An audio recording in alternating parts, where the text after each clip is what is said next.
Mulai beternak sekitar tahun 2022. Untuk pelatihannya 2019. Kalau dulu awalnya itu coba-coba Mbak, karena di sini kan nggak ada sapi perah, kita di training sama Nestle itu kita nggak percaya dulu. Cuman kita mengikuti pelajaran bimbingan arahan. Setelah itu kita di training di Ponorogo itu ada 3 hari. Baru kita yakin, oh ternyata sapi perah itu benar ada dan benar menghasilkan.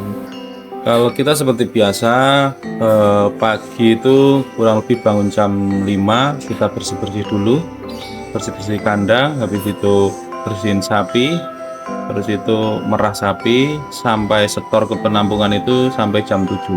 Sore ke kandang lagi sekitar jam 3, aktivitas seperti tadi, dan selesai sekitar jam 5. Kalau sapi perah itu nggak kenal tanggal merah ya, jadi mau nggak mau kita harus terjun setiap hari. Kalau untuk di kandang saya ini ada 10 ekor, 8 itu dewasa dan 2 pedetan. 9 ekor yang produksi 6 ekor. Perharinya 80 sampai 90 liter dari 6 ekor yang produksi. Kalau saya manual. Kalau pas produksi semua dibantu sama istri. Istri juga ikut merah. Ya, Bisa juga, dua-dua. Pak. Iya, dua-dua kan masih usaha keluarga ya. Dua-dua. Kalau dulu kita manual, tapi kita pakai mesin itu di bulan Februari 2026 kita udah menggunakan mesin karena populasi semakin bertambah dan untuk menggunakan manual itu terlalu lama. Jadi Nestle itu datang ke Desa Semambir sejak tahun 2020, mulai mengenalkan sapi perah. Kita mulai pelatihan sampai 2022.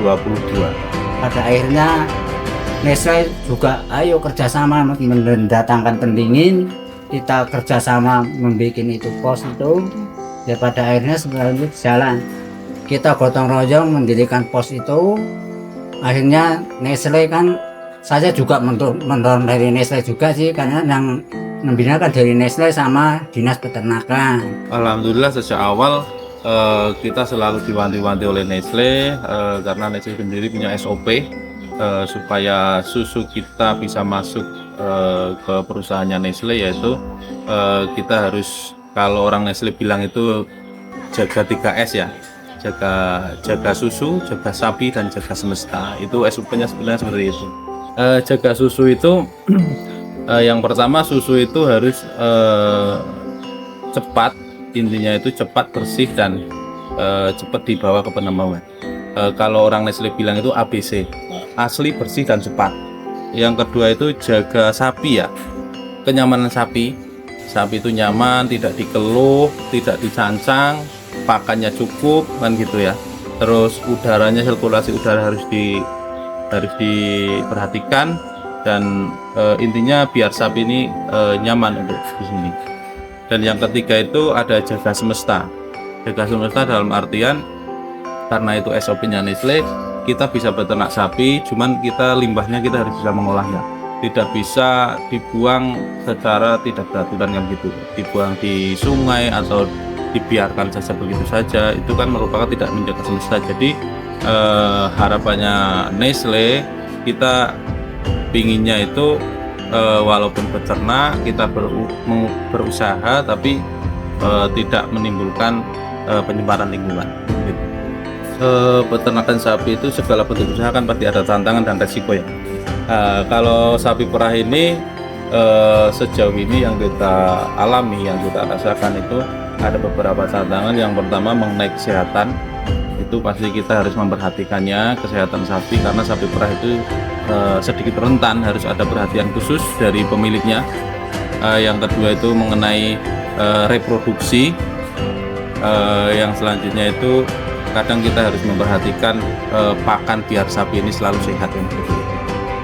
Resikonya sebagai peternak itu ya banyak ya, kadang yang ada kendala sapi, tiba-tiba ada apa. Yang satu itu yang rawan, kalau sapi perah itu embung, tapi kalau obat udah disiapkan. Ya yang apa? Yang kedua itu ya prosesnya tergantung rezeki lah. Kadang di tahun ini mudah untuk proses pembuntingan, kadang tahun depan ya agak sulit. Iya sama berarti Pak. Dari membuntingkan. Ini kan musim kemarau, jadi tantangannya itu hijauannya. Hijauannya itu ya lebih sedikit kurang subur, jadinya kan jadinya hijauannya itu kurang lah. Ya. Harapan saya kan ini untuk apa ya Mbak? Untuk meningkatkan ekonomi pedesaan. Harapan saya kan